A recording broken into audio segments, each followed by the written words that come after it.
Hello everyone, welcome to this YouTube channel.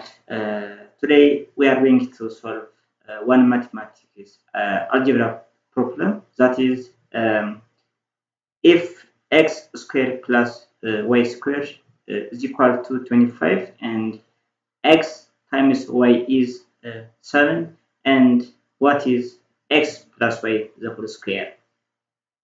So if x squared plus y squared is equal to 25 and x times y is 7, so x plus y the whole square is blank. So let's solve this problem together.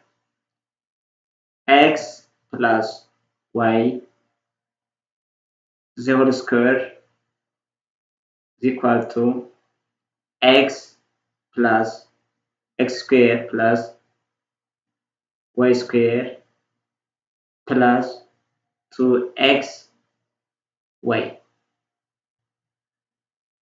So x squared plus y is square is equal to 25 and 2xy is equal to 2 into 37 is equal to 1 4.